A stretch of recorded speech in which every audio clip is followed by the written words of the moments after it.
নমস্কার বন্ধুরা, আমি পলাশ বিশ্বাস আর আপনারা দেখছেন পলাশ বিশ্বাস ভিডিওস। আশা করি আপনারা প্রত্যেকে ভালো আছেন আর আপনাদের বাগানের গাছগুলিও ভীষণ ভালো আছে। বন্ধুরা, থাম্বনেল আর টাইটেল দেখে বুঝতেই পেরে গেছেন যে আজ কী নিয়ে ভিডিও করব। হ্যাঁ বন্ধুরা, গোলাপ গাছে চা পাতা দিন। চা পাতা এইভাবে গোলাপ গাছে যদি দেন, আজকে যেভাবে দেখাবো সেইভাবে যদি গোলাপ গাছে দেন, গোলাপ গাছের দেখবেন চেহারা বদলে গেছে, অজস্র ব্রাঞ্চে আপনার গোলাপ গাছ ভরে গেছে এবং তার সাথে সাথে আসবে প্রচুর পরিমাণে ফুল, আর ফুলের আকার অবশ্যই বড় হবে। তো চা পাতা এবং তার সাথে আর একটা জৈব তরল আপনাদেরকে দিতে হবে। মাসে কবার দিতে হবে, কতটা পরিমাণে দিতে হবে এবং কীভাবে দেবেন, কখন দেবেন, সেটা সবটাই আজকের ভিডিওটিতে আলোচনা করব। তো এইভাবে ঠিক গাছ ভরে ভরে ফুল আপনারা যদি পেতে চান সমস্ত গোলাপ গাছে, অবশ্যই দিয়ে ফেলুন চা পাতা। আর অবশ্যই চা পাতার এই যুগান্তকারী ব্যবহার, যেটা কিন্তু আমরা সবাই জানি যে গোলাপ গাছে চা পাতা ভীষণ কাজে লাগে এবং সেটা অবশ্যই ব্যবহার করা নয়, অব্যবহৃত নতুন চা পাতা আপনাকে গোলাপ গাছে দিতে হবে। চা পাতার মধ্যে থাকে প্রচুর পরিমাণে নাইট্রোজেনের সোর্স, এটা সবাই আমরা জানি। নাইট্রোজেন গাছের বৃদ্ধিতে সাহায্য করে। পটাশিয়াম এবং ফসফেট কিন্তু শিকড়ের বৃদ্ধি এবং ফুল আনতে সহায়তা করে। তো কিছুটা পরিমাণে অ্যাসিডিক করে মাটিকে, সামান্য পরিমাণ হলেও। তো তার সাথে সাথে কিন্তু নাইট্রোজেনের জন্য গাছের যে বৃদ্ধি, অজস্র নতুন ডাল আনতে সাহায্য করে, আর তার সাথে সাথে প্রচুর পরিমাণে ফুলের কুঁড়িও আসে। আমরা জানি নতুন ডাল যখনই গাছে আসে গোলাপ গাছে, তখনই কিন্তু কুঁড়ি আসবেই। তো ব্লাইন্ড শ্যুট বের হয় না তা নয়, খুবই কম সেটা তুলনায়, কারণ যে পরিচর্যা, যে কেয়ারগুলো আমি দেখাই সেইগুলো যদি আপনারা সঠিকভাবে করেন তাহলে কখনোই ব্লাইন্ড শ্যুট আসবে না। তো যে পরিচর্যা আজকে দেখাবো বা বলবো, চা পাতা আমরা সবাই ব্যবহার করি বাড়িতে, আর অবশ্যই ব্যবহৃত নয়, অব্যবহৃত চা পাতা। তাই চা পাতা কিনে আনার পর কিছুটা পরিমাণ আপনারা গাছে দিয়ে দিতেই পারেন গোলাপ গাছে, এবং একটা গাছে দিয়ে দেখুন, রেজাল্ট কিন্তু পেয়ে যাবেন হাতে নাতে। তো একদম ভালোভাবে চা পাতা নিয়ে আপনাকে কিন্তু কোনো ধরনের কোনো যে ভিজিয়ে বা কিছু একদম নয়, আজকের একদম অন্যরকম দেখাবো ভিডিওটা। আর যারা এখনও পর্যন্ত সাবস্ক্রাইব করেননি তাদের কাছে অনুরোধ করবো, চ্যানেলটি সাবস্ক্রাইব করে রাখুন, পাশে থাকা বেল আইকনটি প্রেস করে অল করে রাখবেন, যাতে সবার প্রথমে আমি যখন ভিডিওটা দেবো, প্রতিদিন সন্ধ্যে 6টায় আমার চ্যানেলে বাগান সংক্রান্ত ভিডিও আসে। তাই অবশ্যই যারা নোটিফিকেশান কিন্তু আপনারা পেয়ে যাবেন। তো আমার এই গোলাপ গাছটা দেখুন, এটা প্রায় 3 বছর কি 3.5 বছরের পুরনো হবে, আর একটু বেশি হলেও হতে পারে। তো এবছর কিন্তু ফুলে ভরিয়ে দিয়েছে। প্রত্যেক বছর এই গোলাপ গাছে কিন্তু ফুল ফোটে, ফুল আসে, কুঁড়ি আসে, ভালোই ফুল দেয়, কিন্তু এই বছর অজস্র ফুল পেয়েছি, যেটা মনকে কিন্তু একেবারে কি বলবো, নাড়িয়ে দিয়ে গেছে। কারণ এত পরিমাণে ফুল যখন গাছে আসে তখনই মনটা ভালো থাকে যে হ্যাঁ, কিছু পরিচর্যা করে সত্যি কোনো ভালো একটা রেজাল্ট পেয়েছি। তো বন্ধুরা, যেটা বলবো যে গোলাপ গাছ কিন্তু খেতে পছন্দ করে, তা বলে অতিরিক্ত খাবার, মানে অত্যধিক প্রয়োজনাতিরিক্ত খাবার কিন্তু আমরা দিয়ে দেবো না। যে পরিমাণে দিতে বলবো যদি দেন, দেখবেন ঠিক এইভাবেই ঝাঁকে ঝাঁকে আপনার গোলাপ গাছেও ফুল আসবে। এবং অবশ্যই গোলাপ গাছে উইকলি কিছু কিছু খাবার ভিডিও নিয়ে আসবো এই সময় দাঁড়িয়ে, অর্থাৎ এই শীতে যদি আপনারা দিয়ে দেন, দেখবেন গাছ ভরে যাবে ফুলে ফুলে। আর অবশ্যই ফুল সানলাইটে গাছ থাকবে, কখনো কিন্তু এমন স্থানে রাখবেন না যেখানে সূর্যের আলো কম পড়ে, অর্থাৎ আপনার বাগানে যেখানে সর্বোচ্চ সূর্যালোক পড়ে তেমন স্থানে আপনাদেরকে গাছটা রাখতে হবে। তো চলুন এবারে দেখে নিই যে চা পাতা কীভাবে ব্যবহার করব, এবং চা পাতার সাথে আরেকটা যে তরল, সেই তরল কীভাবে গাছে বা টবের মাটিতে দেবো। যখন খাবার দেব তার আগে হালকা ময়েশ্চার থাকবে মিডিয়া, এইরকমভাবে খাবার দিতে হবে, হালকা ভিজে, একদম কাদা যাবে নয়, হালকা ভিজে। দেখুন এইভাবে খুঁচিয়ে নিচ্ছি, কারণ এইভাবে খুঁচিয়ে নিয়ে আপনাকে কিন্তু এই চা পাতা প্রদান করতে হবে। চা পাতার সাথে কী এমন তরল যেটা গাছে এত ফুল আনবে হঠাৎ করে, তো সেটা অবশ্যই দেখাবো বা বলবো।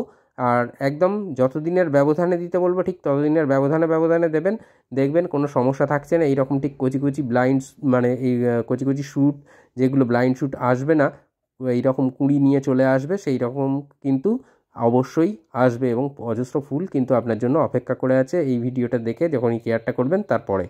তো টবের মিডিয়া খুঁচিয়ে নেব, হালকা ময়েশ্চার থাকবে মাটি, তারপরে কিন্তু আমরা চা পাতা প্রদান করব।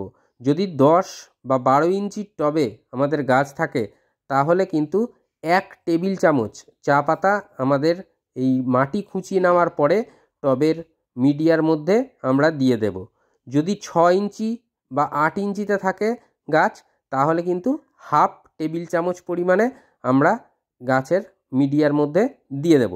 তো এই জিনিসগুলো মাথায় রাখতে হবে। আর যদি 10 বা 12 ইঞ্চির থেকে বড় কোনো পাত্রে থাকে, অর্থাৎ আমার যেমন বড় গাছটা আছে 20 লিটারের একটা জারে, তো এই যে 20 লিটারের জার, এইখানে কিন্তু আমরা 2 টেবিল চামচ পরিমাণে দেবো। তো আমি এই 10 টাকা দামের পাউচটা কিনে এনেছি, যদিও সব গাছে হবে না, তবুও এই শুধুমাত্র দেখানোর জন্য এইটা নিয়ে আসা।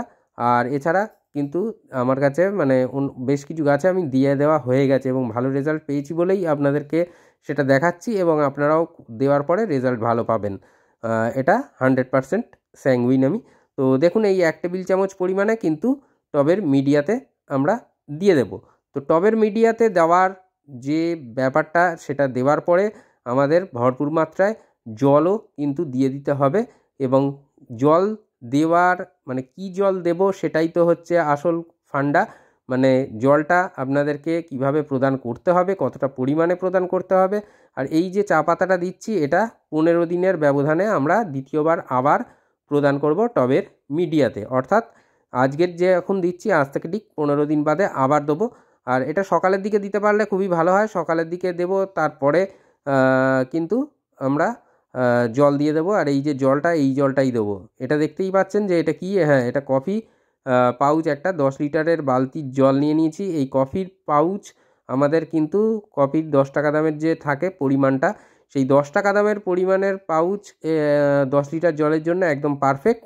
আর এই 10 টাকা দামের যে কফি পাউডার, এটা কিন্তু গোলাপ গাছের জন্য ভীষণ ভীষণ একটা গুরুত্বপূর্ণ জিনিস, উপাদান। তার কারণ টবের মিডিয়াতে দেখুন খাবার রয়েছে। আমি যে খাবারগুলো দেখাই, যে জানুয়ারি মাসের কেয়ার, ফেব্রুয়ারি মাসের কেয়ার কিছুদিনের মধ্যেই আসবে, সমস্ত গাছের একটা মান্থলি খাবার কিন্তু আমি রুটিনলি দিয়ে দিতে বলি।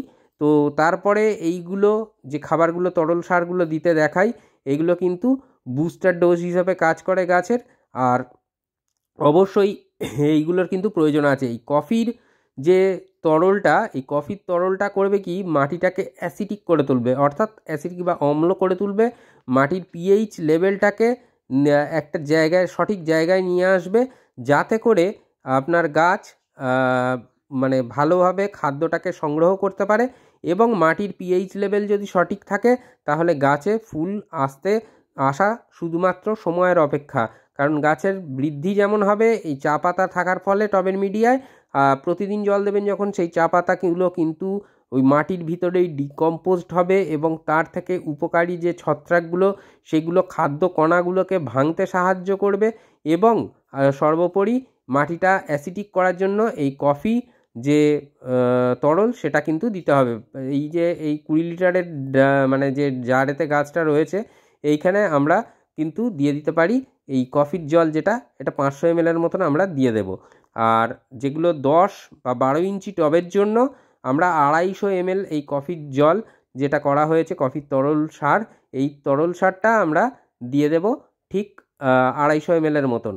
তো যখনই আমরা টবের মিডিয়াতে এই চা পাতা প্রদান করব, তার ঠিক পরেই এই কিন্তু কফির যে তরলটা, সেটা দিয়ে দিতে হবে আমাদের।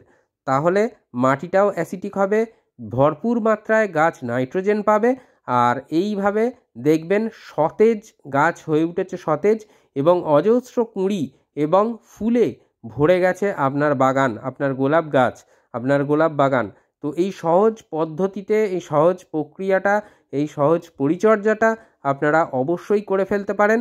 আর যেটা বলে দিলাম, গাছ কিন্তু ফুল সানলাইটে থাকবে। আর যাদের গাছে কুঁড়ি আসেনি বা কুঁড়ি কম এসেছে, এই পরিচর্যাটা করার পর যদি আপনারা গাছে একটা প্ল্যান্ট গ্রোথ রেগুলেটর স্প্রে করে দেন, ঠিক মাটিতে মিডিয়াতে যেদিন কেয়ারটা করলেন তার ঠিক 2 দিন বাদে একটা প্ল্যান্ট গ্রোথ রেগুলেটর যদি স্প্রে করে দেন, তাহলে দেখবেন আপনার গোলাপ গাছ ভরে যাবে ফুলে ফুলে এবং অজস্র শাখায়, নতুন শাখায় আপনার গোলাপ গাছ কিন্তু ভরবে। তো আশা করি বুঝতে পারলেন যে কিভাবে কেয়ারটা করতে হবে। এরপরে যদি কোনো ধরনের প্রশ্ন থাকে, অবশ্যই প্রশ্ন করুন। যে কোনো বাগান সংক্রান্ত যে কোনো ধরনের প্রশ্ন আপনারা করতে পারেন, আমি সবার প্রশ্নের উত্তর দিয়ে থাকি। তবে হ্যাঁ, ভিডিওটা দেখবেন ভালো করে। যদি বুঝতে কোনো অসুবিধা হয়, তাহলে প্রশ্ন করবেন, অবশ্যই আমি প্রশ্নের উত্তর দিয়ে দেব। তো আজকের মতো এ পর্যন্তই বন্ধুরা, আবার আসছি আগামীকাল ঠিক সন্ধ্যে 6টায়। ততক্ষণ সকলে সুস্থ থাকুন, ভালো থাকুন, প্রচুর পরিমাণে গাছ লাগানোর পাশাপাশি অবশ্যই দেখতে থাকুন পলাশ বিশ্বাস ভিডিওস। মন থাক চিরসবুজ, পৃথিবী হোক সবুজময়, এই বলে আজকে এখানেই সমাপ্ত করছি।